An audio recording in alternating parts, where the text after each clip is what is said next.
ایک روشن صبح تھی کوفہ کی، جہاں حضرت علی ابن ابی طالب چوتھے خلیفہ اسلام رہتے تھے۔ آپ اپنی حکمت، شجاعت اور عدل کی وجہ سے مشہور تھے اور لوگ آپ سے بے حد محبت کرتے تھے۔ ایک دن حضرت علی بازار سے گزر رہے تھے کہ آپ نے دیکھا ایک عیسائی آدمی ڈھال بیچ رہا ہے۔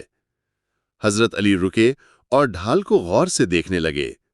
آپ کے چہرے پر سنجیدگی چھا گئی۔ حضرت علی نے نرمی سے کہا، یہ ڈھال میری ہے۔ وہ شخص حیران ہو گیا، آپ کی ڈھال؟ نہیں امیر المومنین، یہ میری ہے، میں نے اسے خریدا ہے۔ حضرت علی مسکرائے، میں نے یہ نہ بیچی ہے نہ کسی کو دی ہے، یہ جنگ میں گم ہو گئی تھی اور میں اسے پہچانتا ہوں، لیکن یہاں جھگڑنے کے بجائے ہم قاضی کے پاس چلتے ہیں۔ سوچنے کی بات ہے کہ مسلمانوں کا حکمران، جس کا حکم ہی قانون تھا، وہ خود عدالت میں ایک عام آدمی کی طرح کھڑا ہونے پر راضی ہو گیا۔ مقدمہ قاضی شرح کے سامنے پیش ہوا، جو اپنی انصاف پسندی کی وجہ سے مشہور تھے۔ کوفہ کے لوگ یہ منظر دیکھنے کے لیے جمع ہو گئے۔ حضرت علی سکون اور وقار کے ساتھ کھڑے تھے۔ سامنے عیسائی شخص ڈھال لیے کھڑا تھا۔ قاضی شرح نے دونوں کو سلام کیا اور حضرت علی سے کہا، امیر المومنین، آپ کا دعویٰ کیا ہے؟ حضرت علی نے جواب دیا، یہ ڈھال جو اس کے ہاتھ میں ہے میری ہے، میں نے نہ اسے بیچا ہے نہ دیا ہے، یہ میرے قبضے سے کھو گئی تھی۔ قاضی نے عیسائی شخص کی طرف دیکھا، تم کیا کہتے ہو؟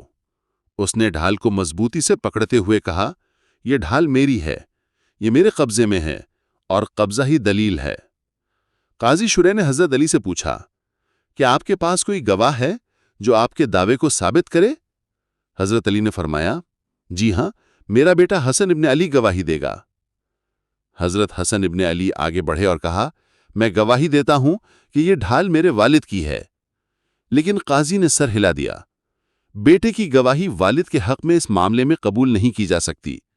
کیا آپ کے پاس کوئی اور گواہ ہے؟ حضرت علی نے آہ بھری، نہیں، میرے پاس کوئی اور گواہ نہیں ہے۔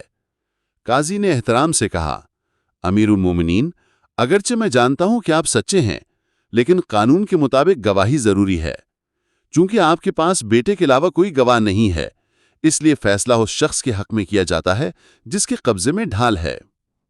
یوں مسلمانوں کے خلیفہ اپنے ہی مقدمے میں عدالت میں ہار گئے۔ عیسائی شخص حیران رہ گیا۔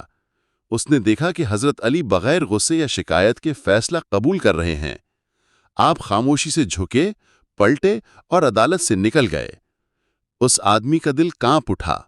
اس نے سوچا کہ یہ مسلمانوں کا حکمران ہے۔ یہ چاہتا تو ڈھال طاقت سے لے سکتا تھا، قاضی کو حکم دے سکتا تھا، لیکن یہ عام آدمی کی طرح عدالت میں کھڑا ہوا اور اپنے خلاف فیصلہ بھی مان لیا۔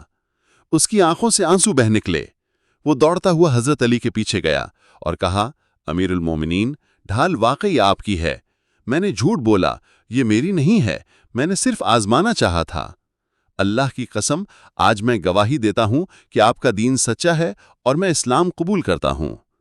حضرت علی نے شفقت سے مسکرا کے فرمایا، اگر تم اسلام قبول کرتے ہو تو یہ ڈھال تمہاری طرف سے ہدیہ ہے۔ وہ شخص ڈھال کو تھامے رونے لگا۔ اب وہ ڈھال کے لیے نہیں، بلکہ اس عدل اور انکساری کے لیے رو رہا تھا جو اس نے خلیفہ میں دیکھی۔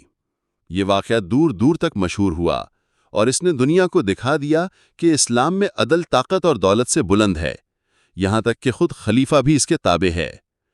حضرت علی ابن ابی طالب نے دنیا کو یہ سکھا دیا کہ قیادت کا مطلب ہے اللہ کے قانون کے سامنے جھک جانا، نہ کہ اپنے آپ کو اس سے اوپر سمجھنا۔